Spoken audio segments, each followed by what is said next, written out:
his experience. So that's one of the things he talked about. He still gets people to come up and they do ask him, is Kane really your brother? And he was like, no, dude, he's a fucking mayor in fucking Minnesota Oh, now. that's so And I funny. was like, that's fucking hilarious. That's Yeah, fucking. Can you imagine fucking Kane like your fucking mayor? Like this is insane. Well, we had Jesse the Body Ventura too. We did, and he was retarded down there. So whatever. I'm sorry. but, Am but I this not supposed to pod- say? I apologize. but this, you can't say retarded, and this podcast is not political. So No, it's no not politics, political. no politics, no No, politics. no no, I politics. don't care anything We about could say Jesse. a little. We could say a little bit about I don't care the. anything about Jesse the Body Ventura. Like, who cares? Anyways, I just look. Kane and the Undertaker are funny motherfuckers. Whatever. I don't give a shit. Okay, so as you're talking about fantasy, Yes. Yeah,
uh, well, real quick though, doesn't this um, it doesn't matter what type of league it is, whether it's quarterback heavy, pass per yard, or Oh well, yeah, PBR has it obviously makes a there, difference. yeah, Like in a lot of leagues. obviously. Well, okay, so there is one huge exception when you go what they call super flex or two QB Yeah. leagues, right? Then all of a sudden, Two Q, the first five there's picks are QBs. actually QBs, Yeah. right? so what is Uh, our our league is going to be a standard two wide receivers, two running backs, flex, tight end, QB, defense, kicker. Right. so So the this running back is has to go first. not necessarily right. Again, Yeah, I mean it is you know, PPR. once upon a time, first of all, running backs that don't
that's usually a losing proposition for It NFL does. teams. It does say though that Rice's best games against Sanders teams included a 13 reception, 225 yards, 5 TD masterpiece.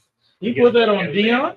Against Atlanta in 1990, and a 5-catch, 161-yard, 1 TD game. versus Well, there you- Dallas. well, there you go. But wasn't that Dion's rookie year though Uh, in Atlanta? 1990, Wasn't that his rookie year? I honestly don't know. That was his rookie year. 1995 was Oh No. no, what was the '95 game? What the was it? 1995 game with 5 catches, 161 yards, and a TD.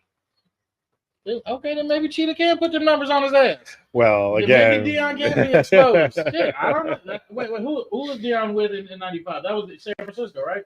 Or was he with Cowboys? no. Cowboys. The top games against Deion, Calvin Johnson had 329 yards.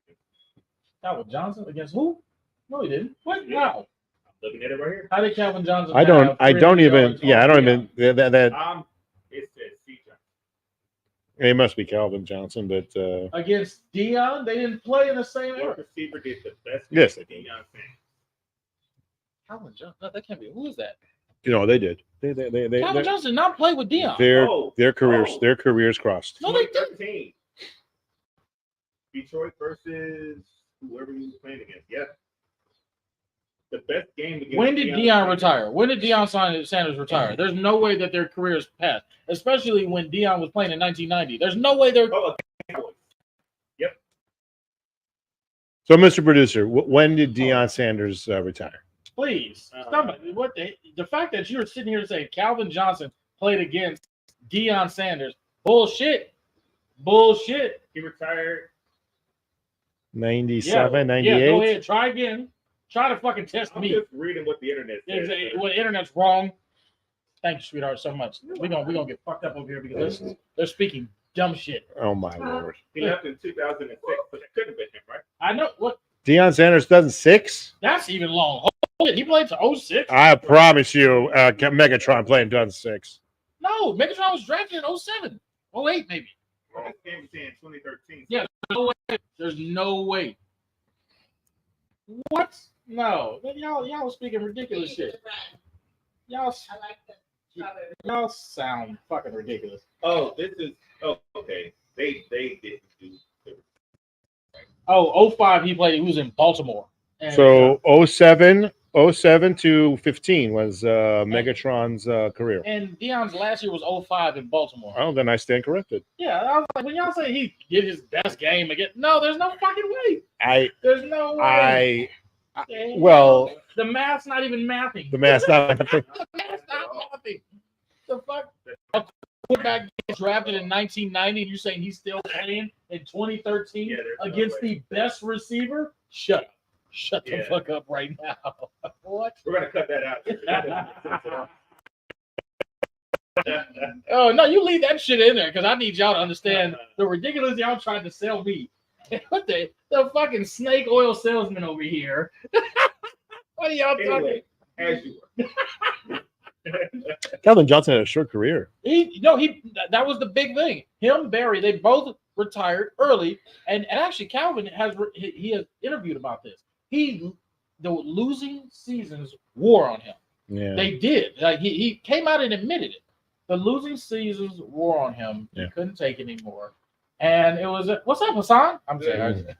We give him shout out to you. I don't. We got to. No, the losing seasons wore on him, and he just couldn't. It was the same.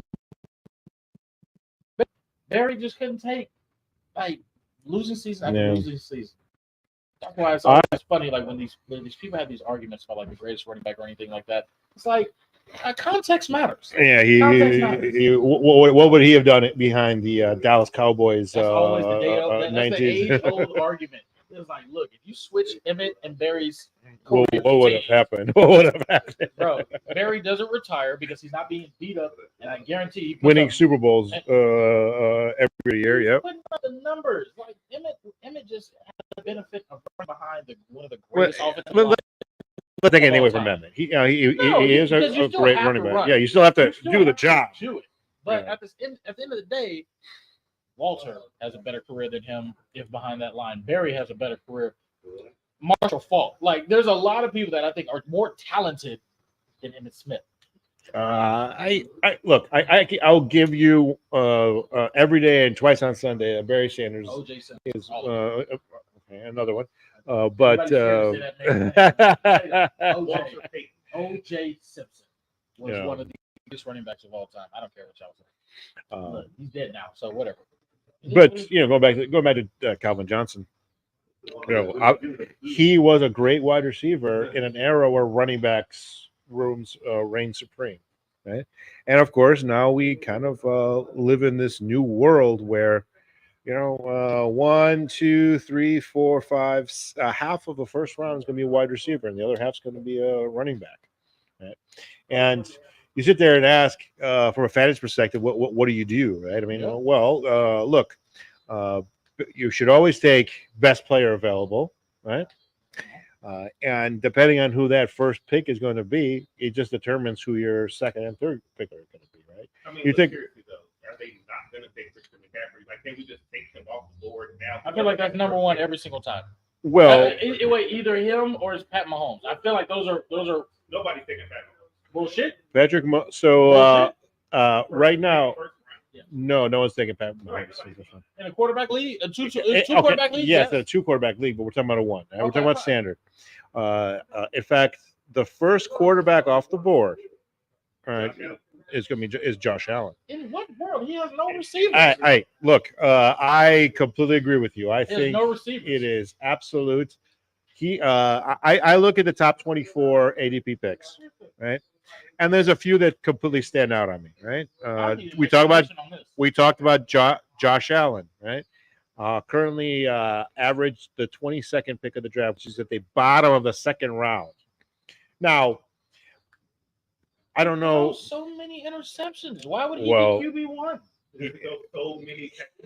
It's with any quarterback, and this is one of the reasons why Justin Fields was a better fantasy quarterback than an actual quarterback, was Every one of my games last season. those running yards and running touchdowns really add up I started for him. QB fantasy points, right? I started And him every game last season. Jo- Especially after that Washington game. listen to this stat. Listen to this stat. For a career, Josh Allen has more rushing touchdowns than CMC. Now, this is a true Somebody statement. pull this up. Like producer. No. That might be the same Deion Sanders. Yeah, that might be that. Go ahead, pull that one up. That one I'll stick by. This is the truth. What? You're saying that Josh has Allen- more rushing touchdowns than CMC? CMC rushing touchdowns. CMC has a lot I heard you say- a lot of I receiving heard what touchdowns you as said. well. I heard the distinction. I need some confirmation. Look, I will concede that I have been drinking and I may be, but that sounds Josh Allen has 53 rushing touchdowns. that's insane in itself. Christian McCaffrey has 52. Oh. This is right. Lee, Never, The professor spoke. never not trust the professor. But this is why he's going so early. Now, I still think it's absolute madness because this is madness. look, This is fantasy. if you look at the last, I mean, you should take a second to look at who got drafted last year and how those draft picks turned out. Patrick Mahomes was a lock-it second round pick, just like Josh Allen's this year. Can Would you can we lo- just stick to calling him Kermit the Frog? Would you like to know how many? I mean, the return on investment on getting Patrick Mahomes with a second round pick was horrible, right? Especially last year, where you had guys who been drafted, like C.J. Stroud, who ended up outscoring him in fantasy, right? And these things matter, right? Because fantasy is about getting two lock it down players at the top and grabbing a bunch of nice sleeper picks in the middle of the So let me ask this: should I draft Caleb Williams? Yes or no? rounds. With your first pick, Now with your first pick, of course, No, right? not the first pick. No, I now feel. you want to win. I mean, I feel like first pick Caleb Williams, lock it in. Like, Look, but if one thing DJ I'll tell Moore you- can sit here and say, "Hey, there's going to be 3 1,000-yard receivers on this one team," oh, okay, so that means Why wouldn't I just pick the quarterback who's throwing you the There's 1,000 yard receivers? There is DJ Moore said it. one of the oldest strategies in fantasy football, and one of the things I tell people who start, just think of a strategy, right? I'm going to take a running back in the first round, but then I'm going to ignore a running back for a few rounds while I'll line up a couple positions. We call that the hero running back, right? There's another strategy where I'm going to ignore that completely for the first 4 or 5 rounds, fill up the other positions, right? Because I know injuries happen. There's always a running back who comes out of nowhere who does really, really well. How many teams are in this league? Like Raheem. Raheem, first of all, if you're going to call him. Raheem Mostert. I'll tell you a better one. Kyren Williams, undrafted last year, ended up returning 8th top first round value. He's currently at an ATP of 17. Someone who wasn't even drafted last year. One of the big pieces of news fantasy wise this week, and the Rams coach confirmed that Kyren Williams is going to be the punt returner for the Rams. Right? I'd like to know the last time a starting running back was the punt returner.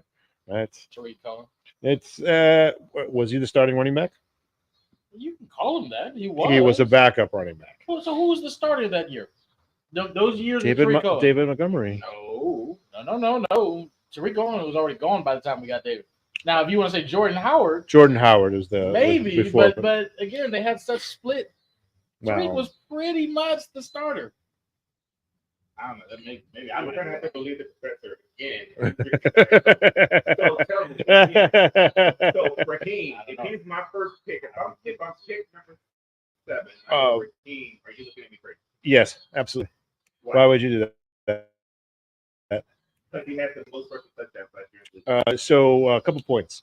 First of all, he's on what's called the wrong side of 30. Right, so running backs post 30 performance is never go particularly well.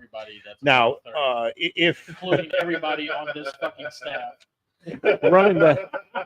Well, none of us can be. I'm not a professional athlete, so you can say I'll say what you want, but.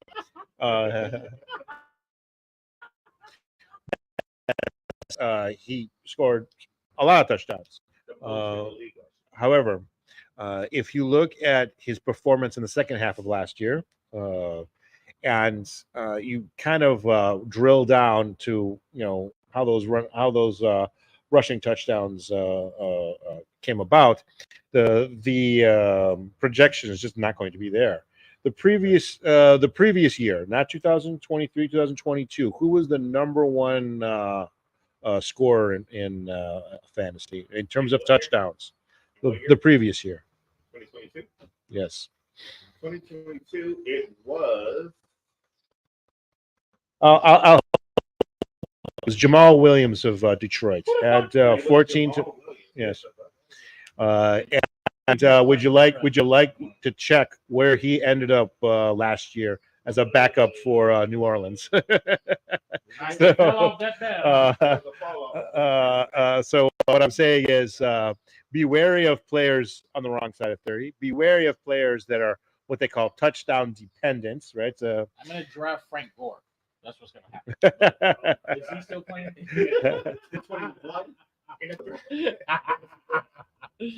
Where's Frank Gore? Man, yeah, that guy talk about a guy who had a long career. He just kept going. Like, what do you mean? Like, he just kept going. I was like, all right. I mean, he wanted to do the LeBron thing and play with his kid. I think his kid got drafted this year. Yeah, his kid got drafted in the 7th round. Something like that. Because I wanted it. I wanted the Bears to get him.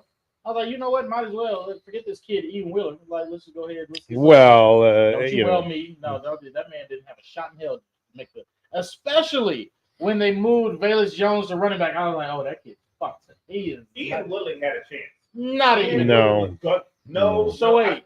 I'm going to die on this hill. Ian Willing was going to make the team. So wait. So how many running backs did you think they were taking? They were taking him over Bates. No. How many running backs did you think they were bringing on to the team?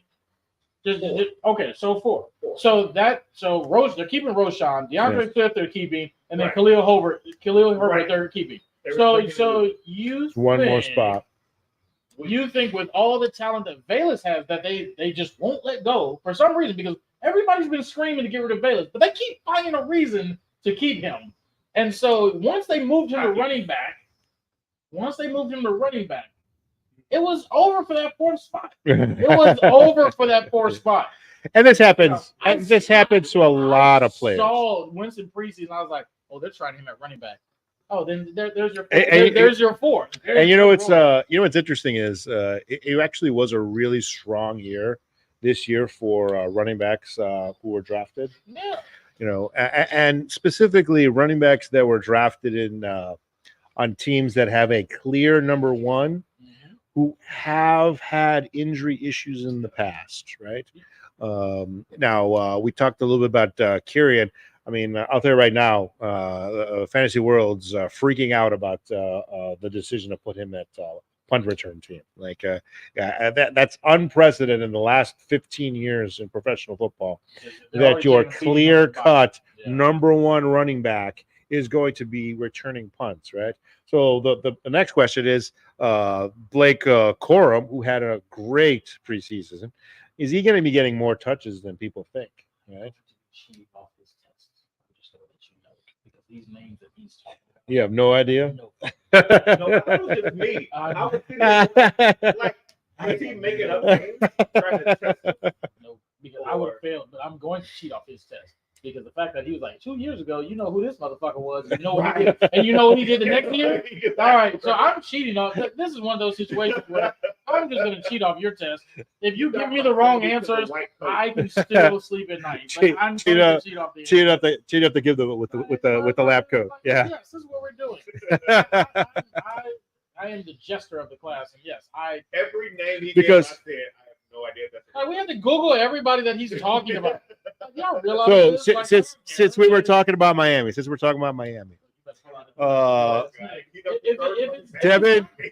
Archer, Jalen Waddle, Tyreek Hill, like if it's not any of these people, like fuck you.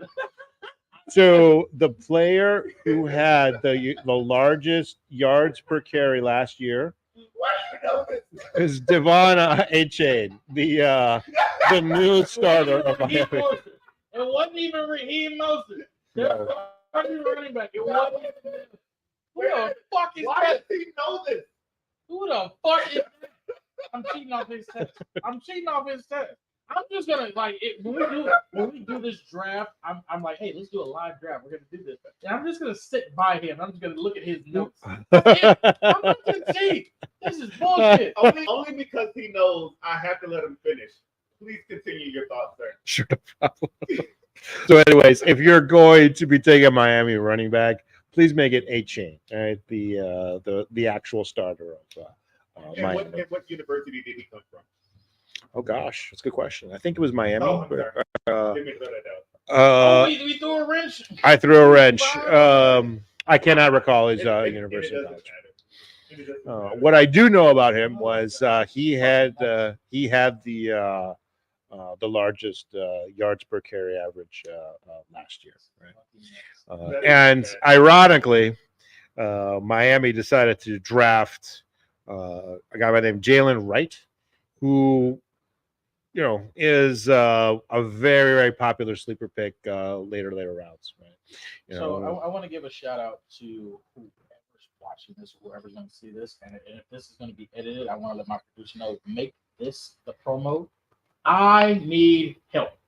Anybody who can help me beat this motherfucker in fantasy, I need help. This is the promo. I'm just I'm looking at it. This is the promo. Help me. Help me. Because this type of shit, I don't have a shot in hell. Like, look, I don't have a shot in hell. If you have the sixth pick, and because we don't know the draft order until the day of the draft. Right? No, we'll have the draft order set as soon as this Joker decides to sign up. I signed up. Fuck y'all. I did. No, you didn't. I would have got the email. Y'all want me to show the notification? So maybe I'm wrong. Check right now. If he's signed up, let's know the draft. Chicago Poker Degenerates. Oh, you're in. All right. Suck my dick.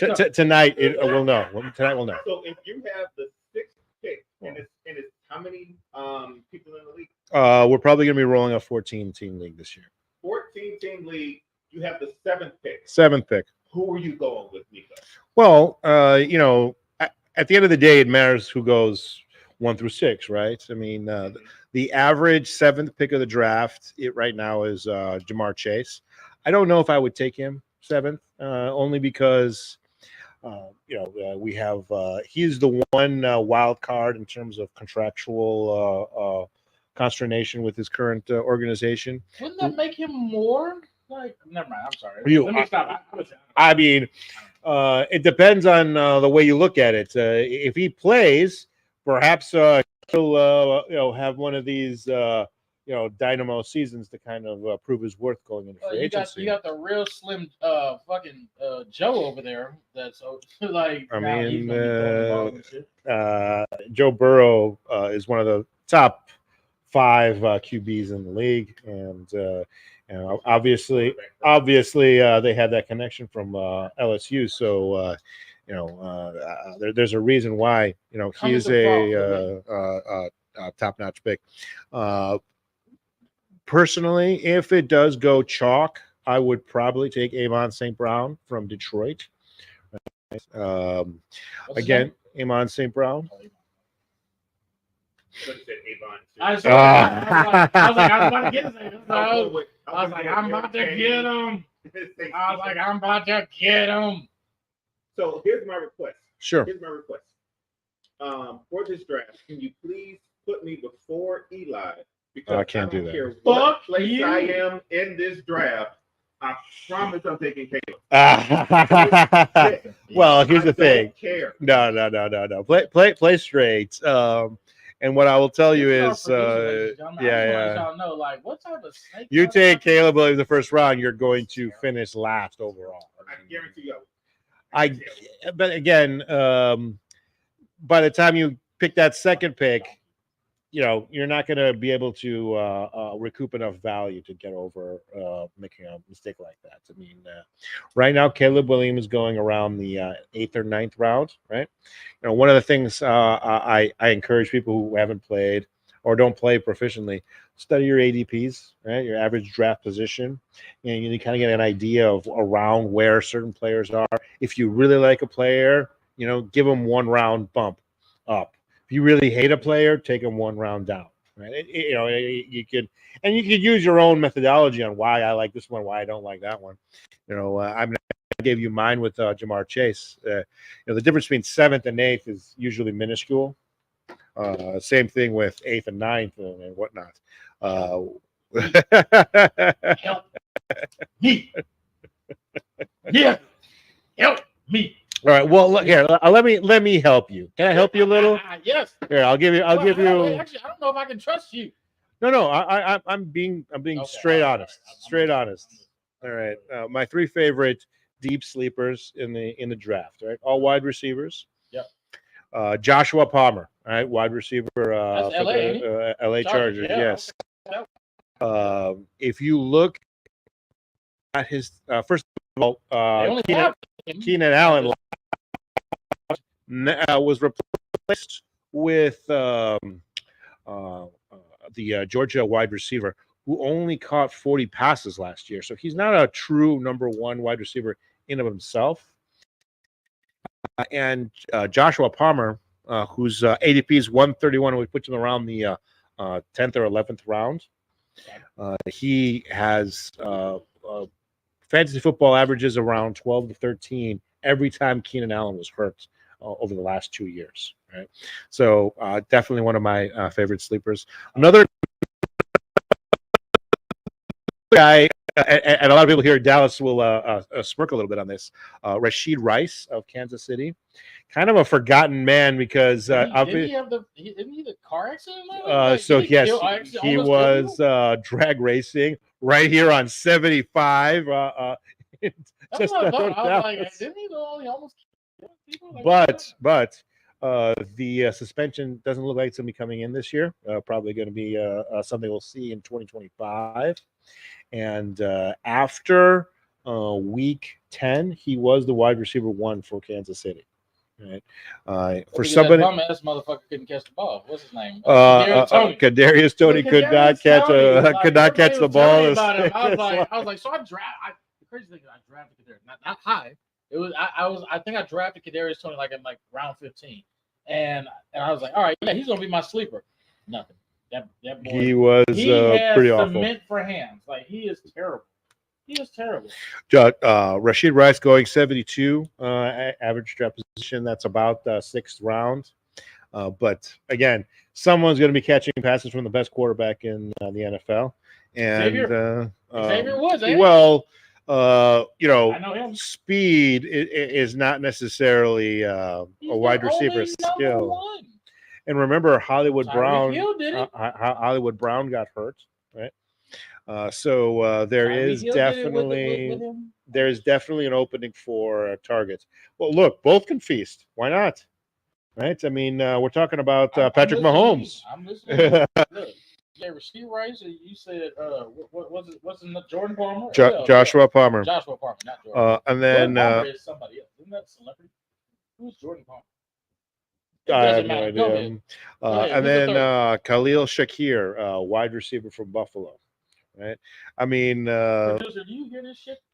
Do you hear it? Who the fuck are these people? Every time he starts getting our names, I'm thinking this can't be real. It's like a kid. Yeah, it's like you're just naming it. Like, and we can't.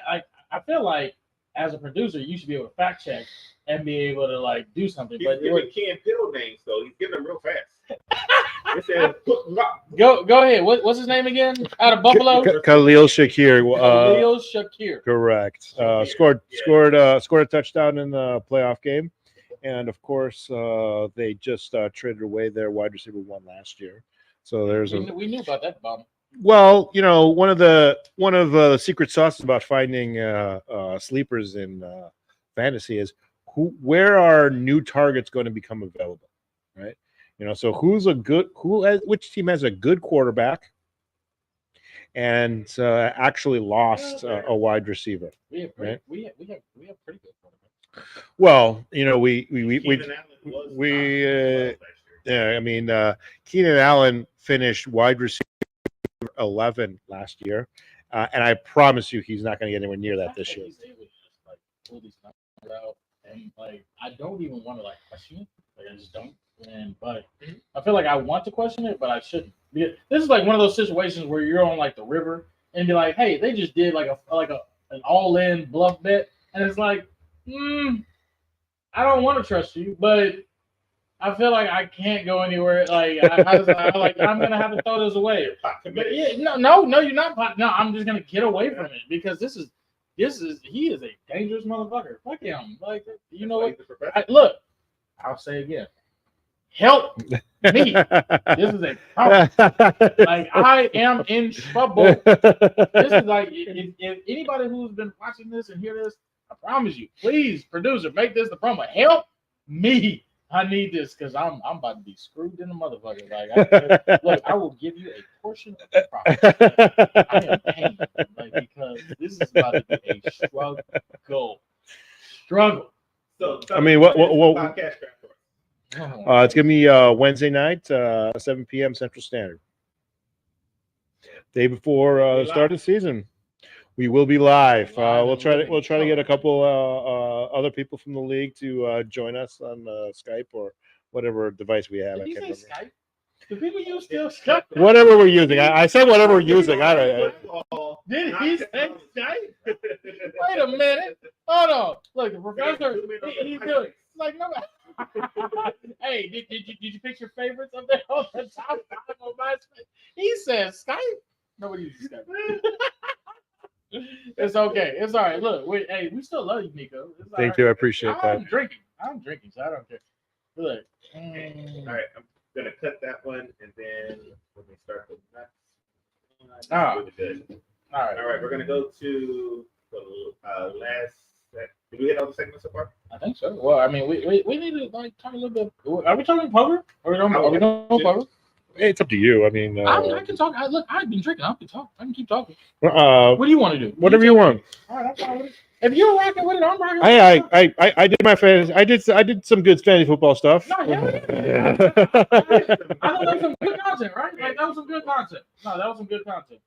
That was great content. I thought that was some good content. I'm not even gonna lie. I thought that was some great content.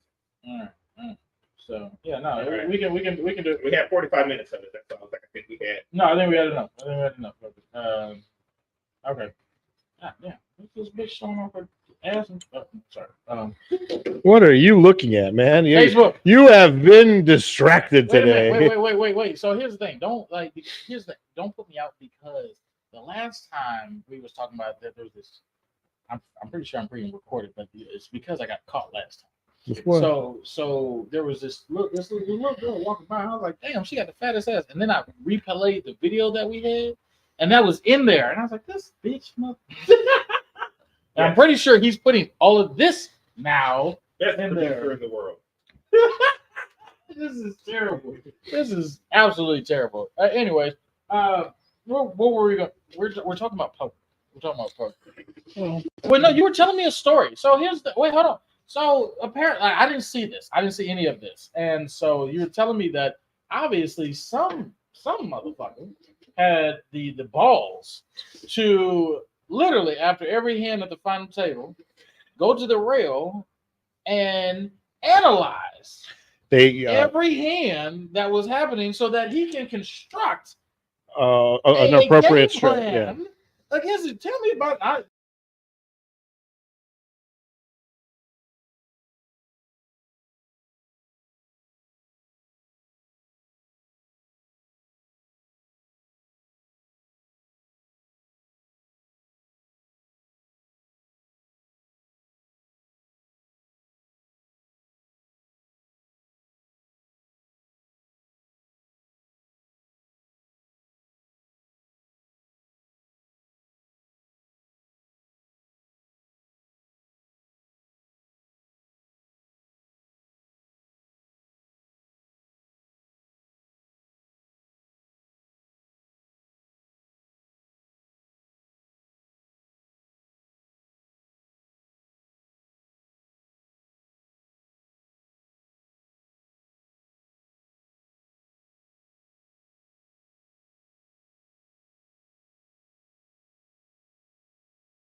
Sure that I wasn't even aware that was a thing. But so here's the thing. I think that's warranted. It's the same scenario of like, look, if you're going to overturn like marijuana laws, you got to release them up, like because there should be no reason they're in jail. Of course, it's the same thing for like him. If you're now going to allow players to like benefit and like get money off all of these things, Reggie Bush should never be as like harshly penalized. It wasn't like he was Pete Rose over here gambling on his stuff, right? Like, well, yeah. I mean, it didn't affect this. It didn't affect this play or gave up some kind of advantage. So you had to reverse Reggie Bush if you were going to now compensate players. Well, you shouldn't. But so my thing about this is like, okay, how do we identify this? And realistically, you're about to open up a can of worms. You're opening up Pandora's box. Yeah. Because here's the thing: all of these online players are playing these tournaments, and so if you've now set a precedent that they no longer, they can now utilize the same strategy that they were using online for their tournaments, why would this not hurt the integrity of the game? Well, I mean, look, they're going to change rules because obviously this is something that's being talked about dramatically. They have to change it. I mean, if you ask me, It's a disadvantage. they should be. The fact that they did it so openly, right? I moved my laptop right on the rail, right? It should be. It's a complete disadvantage. Look, at that point, every single person in that final table is a millionaire, right? In ninth place, won $1 million. So to sit there and say they can't afford to have a bunch of their buddies doing the same thing on the rail with the laptop, if I'm the winner, that's my perspective. But wait, it's not about that. It's the principle. I'm not saying what he did was right. Okay. Right? What I'm saying is, at the end of the day, he's still collecting the check. If you're at the final table and you saw that, what's your reaction? How do you feel? Be honest. Of course, I would have been beyond. So regardless of the $1 million, this morally is wrong. Correct. And it's something that if you could take advantage of, you would have done it. Yeah. But because you chose not to, for the sake of the integrity of the game, you chose not to. Yeah. He abused the system. Correct. So again, I'm not knocking him for abusing the system. Fine. But what I'm saying is this now has to be addressed. Because here's the thing. Every online player is going to come in and do this. Every single one. Look. And people who have made their livings in live stake poker, who have never touched an online tournament, are always going to be at a disadvantage. Correct. No matter how good you're at live reads, no matter how good you are at picking up on anything or understanding so like the social aspect of live reads, you will always be at a disadvantage. Correct. Because tendencies and patterns overrule social tendencies. Correct. No, look, mathematical tendencies will overrule social tendencies. Well, look, the reality is the fact that they don't have access, that there's live access to these hands. And the thing is, people are concentrating at the final table. From what I've understood, they weren't just doing it at the final table; not. they were doing it. They got to the final table because of it. Yes, correct. So now it was really blatant on the final table because he just kept going up. The cameras were right there, and he kept going up. He's doing this. Now, what I will say is, policing it may be, it's one of those Pandora box things because all right, no more laptops on the rail. Okay, that's a very easy police. But to me, I've always been baffled that these players don't just walk around with earpieces and. But that's police. That's against the rules. Is it against the rules? They can't have Bluetooth or anything in their ear while they're in the tournament. Okay. So if you can police that. No, get that shit off the rails. There should be no reason that any type of electrical equipment should be on the rails that a player has access to. If you're telling me that you can analyze the previous hands and then relay that to a player, that should be prevented. Correct. I don't think there should be any reason why you have that availability. When and you're right, anybody can essentially pay somebody to say, "Hey, come out here, do the same thing." Yeah. But then, what are you doing to the game? Like, what are you doing to the game? Well, I mean, at some point, you have to sit there and say, the policing has to go beyond just the players. With now you got to police the people in the audience. Make sure they're not on earpieces. They're not, So yes, again, you're talking about millions of dollars on the line. No, if you have that much money at stake, 100%. I don't think. Like, look, Jack. What's his name? Who's the lead tournament director for the WSOP? Jack. Whatever his name is. He can do this. Yeah. He can employ these people. There should be no reason that somebody has advantage to technology like that to be able to win millions of dollars. Well, you know what they say about regulations, right? They only happen because one jackass abused it. So now you have, but again, like I said, if you allow him, fine. All right, you don't want to overturn him getting his millions of dollars. Fine. Okay, I'm not even opposed to that. But you need to fix this shit going forward. Well, of course. Because you're about to open up a shitstorm of people coming in and you know, and what's funny is there is probably, if you ask enough people in quiet corners, there probably was some level of this going on the whole time. Right? People just kind of like walking through computer simulations on what to do, and the fact that he did it so blatantly, and the fact that he won. Let's be honest, that's the big. I think the other issue is because it's so accessible to the data. The problem is, like, yeah, maybe they've been doing it throughout the tournament, but you can only do it to a certain level because you don't really have access to the hands like you do at the main table. Yeah. Yes, there's a delay, but if you give me that data even at a delay, I can adjust my strategy at any point. Yeah. And so now that is about as egregious as you can get. Well, you know, again, I think there is a really good reason why the format of you know, the WSOP has changed. Right? I mean, heck, I remember distinctly once upon a time, Esfandiari was the main host. They wouldn't even show the cards until the showdown. And he'd sit there and analyze what ranges as opposed to actual hands, right? I mean, I distinctly remember how awesome it was, and everyone, and of course the ratings were awful because they're like, I don't want to hear this guy give this analysis. I actually want to see the hand, right? But you know, they've tried many different things. Now, personally,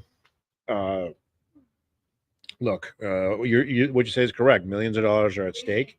You want everything to be fair, right? I mean, nothing bothers people more in this country when a game is considered unfair, right? Or someone won that they shouldn't have won, right? You know, I think about some of these old game shows back in the 60s who were they would make the people who were likable winners, right? And they would do it on purpose, right? They had congressional hearings about this stuff. Right? They made movies about how upset people were, right? So this is not that different, right? Now, again, this wasn't a conspiracy from WSOP. And again, they have to set a precedent. Well, look, they have to set a precedent. Trust me,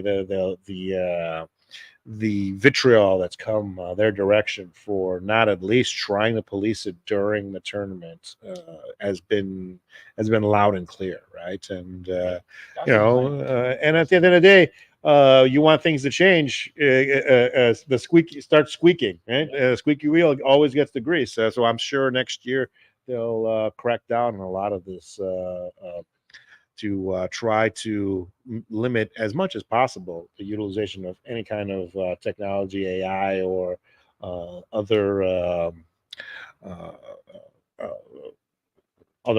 computer-based program to assist players to you know, over someone who doesn't have that technology, right? So, I mean, so I do want to let you know, because I'm an egomaniac, and it just is what it is. I'm running on like about an hour and a half with this one. And like, hey, look, but I'm grinding this bitch out. Like, hey, look, we still miss the hat. I do miss the hat. Like, I miss the hat. I wish I had a hat right now because I feel fucking naked as hell. So, but Cowboy Dave, can I borrow your hat? I need one hat. Don't take a man's. I would give it back. Hat. He said. No, oh my god! He said no anyways. So good answer. Like I just let y'all know, like I am grinding this out, and I am doing a phenomenal. I don't even need y'all pat on the back. I'm gonna pat myself on the back. I am grinding this out on an hour and a half worth of sleep. So. All right. So let's close it up. Say thank you to everyone. If that's true. Yeah. One more question. Oh yes. Oh, okay. Sorry, Mr. Producer. Wait, this is the most involved. He's been chatty. He's been chatty.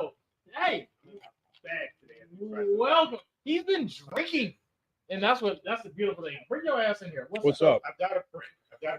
Sure. And his. I'm asking for a friend. That's what he said. I'm listening. I'm listening. My friend's significant other. Okay. Had a birthday, and my shit. friend went like all out, like party bus and like spending money and going crazy. Okay. My question to the gentleman: what is your responsibility as a significant other who you're not married to for their birthday? Is it your job to make it like regal grand? I mean, or is it your job just to be there and be present? How long you been with this person? I'm sorry? How long have they been with you? Let's say you've been with this person. Is it serious? well, for you know, 5 years. If it's serious like that and you're committed for that many years, yes, you go balls out. Like It's again, your job. It's your responsibility. it is your job to make sure that they feel that they are the only person in the world that matters. Like there is nothing else. Especially if you're committed, like that, it doesn't matter what has happened. It doesn't matter if there's anything outside interference. You have to make that part. So I may be a little bit biased because I have a difference when it comes to birthdays. When it comes to birthdays, I take that as sacred. That's your day. That's your fucking day. And so if it is your day, then no matter of the things that are going around, what the hardship that's happening, you have to put that to a side. And look, that may be at a fault.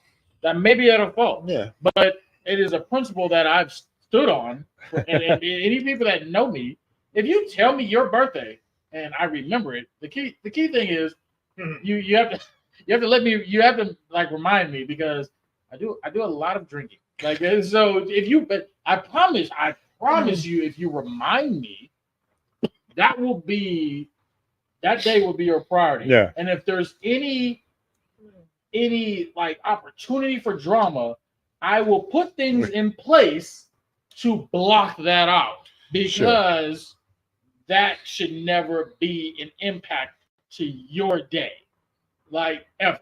It doesn't matter. And so back to your question, like for a significant other, even if that significant other you're beefing with, whatever that beef is, what did Mary J. Blige say? Keep that shit at the door because that day ain't about you. Yeah.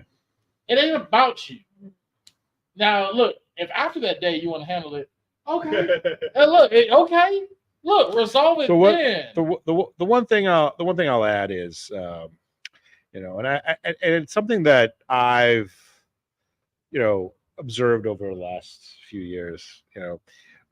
There's a big difference between, how people celebrate birthdays, right, as opposed to an actual birthday, right? I mean, I sit there and I like, oh, it's my birthday. It's like, oh, when's your actual birthday? Oh, it's tomorrow. But we're partying again tomorrow, and we're partying again on Sunday. We're partying again. Oh well, look. Sometimes, yeah, okay.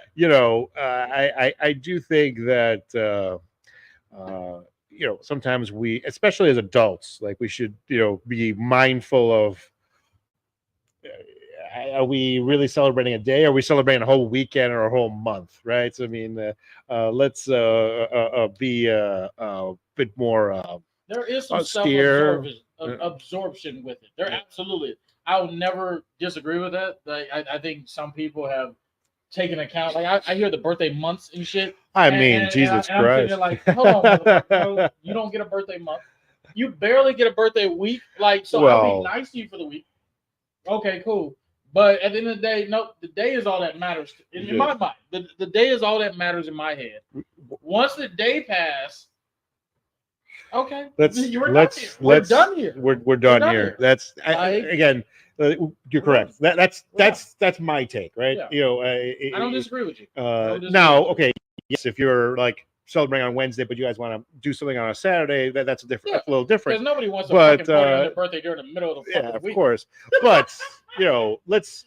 I sit there and I do question the both pragmatism of celebrating 100%. Friday, Saturday, Sunday, Monday, Tuesday, That could be birthday extreme. week. And That's extremely expensive. First of all, well, we Fucking know nice people. business. We know people who've done this, right? Yes. Who do this on a regular basis. yes, 100%. And I'm sitting there. It's like, we are forgetting the day part, right? Yeah. I mean, The day is the priority. The extra shit. If I can accommodate for the extra shit, all right, cool.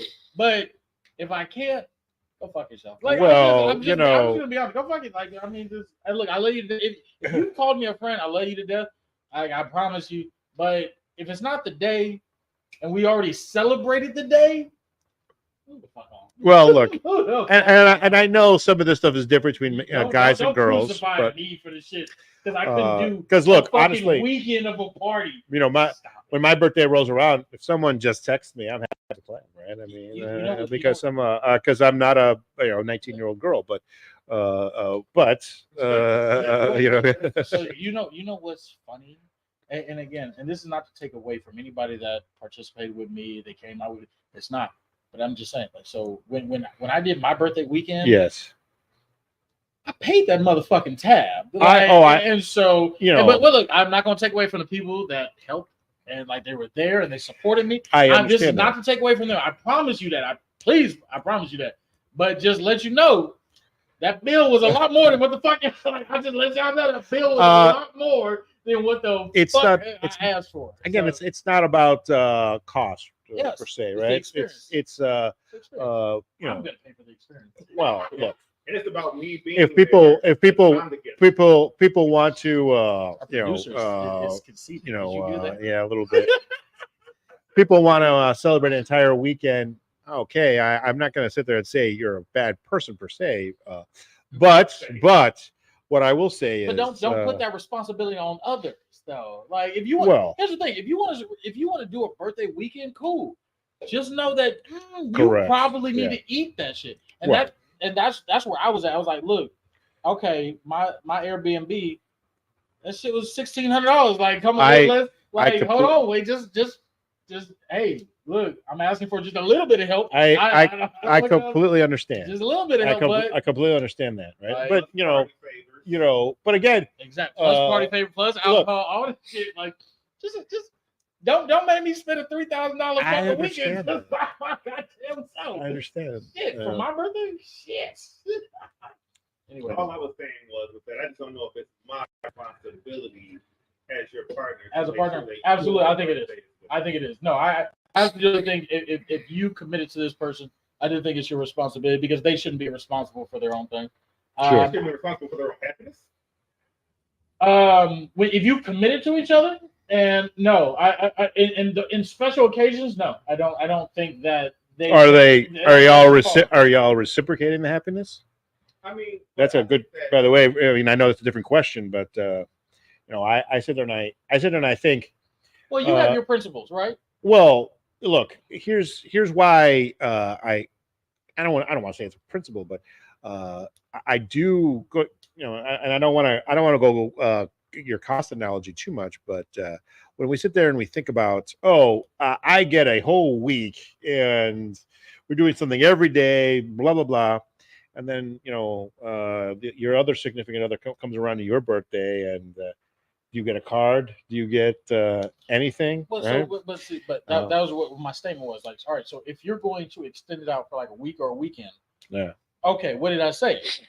Probably the majority of the expense is going to fall on you because you're trying to extend it past the priority. The priority is your day. That's it. Yeah. Anything past that, I do think it falls. So like I said, my birthday, the only thing that I would hope is people come out for the day. Correct. Everything I did on my weekend, I took on the brunt of that because I was like, I'm not going to put that on them because that's something that I want to do. And I'm not going to move off of that, and I'm not going to put the responsibility now. So here's the thing: I think there's a multifaceted piece of this question, right? So when it comes to partners, when you're talking about the opposite sex, I think this is something that I didn't mention, and I think it has to be mentioned. Sure. If you are the man and your wife or your partner, your girlfriend, whatever, for multi years, this is her birthday. We've already accepted the responsibility of a provider to take care. Sure. So if this is her moment, unfortunate, or I mean, you could think of it as unfortunate, but at the end of the day, this is the responsibility that we have accepted and took upon ourselves. So if we're talking about that, yes, you're gonna bite the bullet for your woman. Like Correct. it is what it is. But No, that's because we are providers. Like, and you know, I saw an interview which I thought was interesting. They said something interesting, and it was when women fantasize love. Because they grew up because they are the princess.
Her a priceless gemstone as a gift. We all agree with that. Right?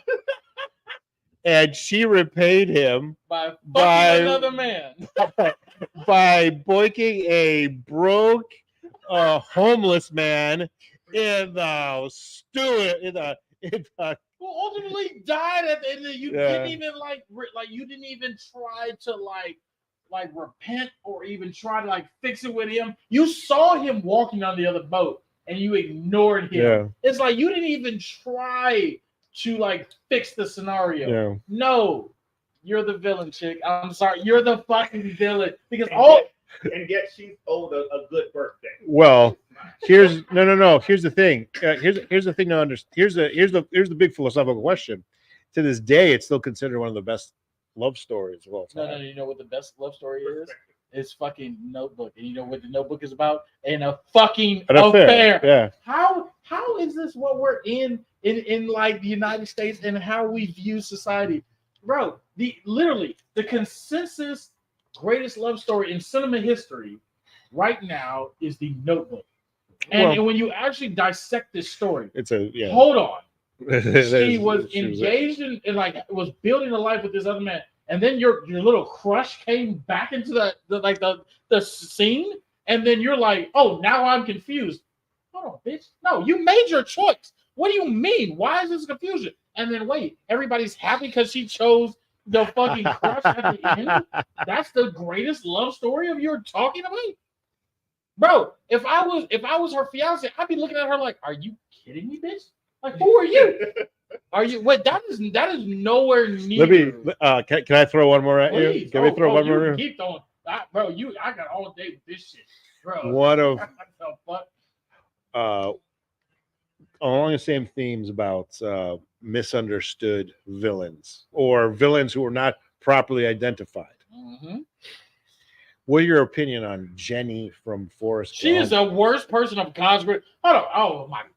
Hold the fuck on. Hold on. Let me set it up before you go to a tirade. Let me set it up. Here is a girl. I hate Jenny so much. Who? I hate Jenny so much. College dropout, right? dirt poor, broken family, blah blah blah. From the The get-go, the All-American from Nothing hold on, we're talking about Forrest Gump. Go ahead. Oh, you're talking And about the Mr. All in the movie, he's Forrest Gump was the All-American Alabama superstar, right? And he wanted to take care of her. He wanted to be with her, and she said no to him. Not once, not twice. Every 4 separate occasions in that movie, she hightailed it out of there to go hang out with. In the movie, it's portrayed as every piece of shit she could find. Not till she was knocked up, well in her 30s. Wait. She was? Well, she had a child at the time. You're right. Wait a minute. Not till she had a child. Not till she had a child. What did she die Was from? well in her What did 30s she die from? and had a horrible disease. Wait, no. And Horrible? most importantly, Can we not say that on this? Can we not say this on this? You can't say it on Fuck. and most importantly, I don't want to say it. it wasn't until She's a she horrible found bitch. out Oh my God. that he was a multi-millionaire many times Oh, over. now I want to say Oh, it. now I'm all good. I hate her. Now I'm all good. I hate her so What? much. I'll give you all the attention you want now. She is the worst. So I maintain she is one of the 5 worst villains in movie history. There, because here's the thing, you know, when you look lists of villains, Darth Vader. Darth Vader had He had reasons. He had He reasons. lost the mother of I'm his not- child. I'm the not love of saying- his life. I'm not saying they were good He had reasons. hatred in his heart. This bitch was just diabolical. There was no redeeming quality Nothing reason for about her. any of her behavior. There was no reason to ever root for Jenny. Like there was none. Like she, yes, bro. There's no redeeming quality Not for zero. Jenny from like Zero. Like you are the worst person. And then wait, when you're getting beat by one of your boyfriends, he comes and saves you, and you're mad at him. Yeah. Oh my God, you are the worst Be bitch ever. he- She's he- diabolical. remember the scene. You He are worse than actually Ursula. he actually hits the boyfriend hits Jenny in front of a whole crowd of people. He comes in, beats the living crap out of him, still goes home with the bad guy. Yeah. There Like, again, why did you beat him? What the fuck? What do you mean? Why did I beat him? Like, what do you mean? And then wait. Oh, when you got millions of dollars and I have this horrible disease that you can't get rid of. now we're good. Now I want your literally attention. gonna kill you, and everybody that you come in contact with in that manner. Sorry, I'm still getting used to what the fuck I can say. She's a diabolical bitch, bro. And you know the crazy thing, they were gonna make a sequel. Did you hear about it? So they were making a sequel. The director. What? No, they're not. No, I promise you. Look at the director. I can't remember the director's name. A sequel about what? No, yes. They were gonna make it about the kid, and they were going to confirm that he had the disease. Oh well, that Because they he never was actually born with said it. it. Oh, that he He had was the going to be disease. born with it. Oh wow! He came out and said it, and I'm like, That was even more diabolical. Oh my God, that bitch was terrible. No, they No, never you're right. happened. Company. Wait, no, you look at it up. Never happened. I'm Wow. telling you, they had it. They had the script Because you know who the kid actor was, right? Haley Joel Yes. Osment, a young Haley Joel Osment old fashioned, yeah. from Sixth Yes. Sense days. No. I'm telling you, they had the script written. They were going to confirm that she had it, and then she gave it to him. And when I read that, I was like, "You diabolical bitch. Oh my God!" So wait, you don't even screw just Forrest. You screw his son too. Yeah. Well, they never. That is his never. son. No, yes. that was- No. They said it was his son, but I would imagine a big obstacle would be, then why didn't Forrest get sick if she was sick when she was pregnant? I mean, they probably would. right? They probably would have finagled. It was I mean, Forrest was, by all intents and purposes, a feel-good movie, right? But It didn't feel good to me. well, look, the movie was about Forrest. It was actually called Forrest Gump, right? But I, to this day, when you sit there and you peel the onion about her character, and you know the crazy thing is like Robin Wright, so the actress that played Jenny. sure. So she was actually one of my other favorite TV shows was House of Cards. Of course, yeah. And so and even then, it's like, oh, you don't even get better. You don't even get better here. It's like, well, what y'all want to get for a birthday party, and this is all that I'm saying. Y'all can wrap this up, please. Oh well, look. There are some women that you give a birthday party to. We've gone an hour and a half more. Look, there's some people you throw a cool birthday party to. There's someone else you Jenny gets not. a fucking ditch. Bro, I swear to God, Jenny gets nothing. Jenny is she's the worst person in like cinema history.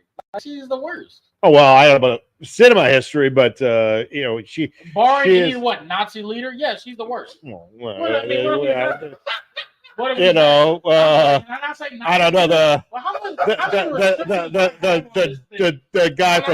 the guy from Schindler's List. That's what I said. Barring any Nazi, like so what are we saying? Like, yeah. Jenny is the worst person on God's green earth. Like, you are the worst. And whoever wrote this script for her and she read it and was like, yeah, I want to play that character. What? You wanted to play the worst person on God's green earth. Okay, cool. But well, look, he was the number one. It was the number one movie for. Not because of her. Yeah. Well, okay. I'm not. Who was one of the best people on earth? The people here at Love and War. Love and fucking War. I'm sorry. You're right. Our producers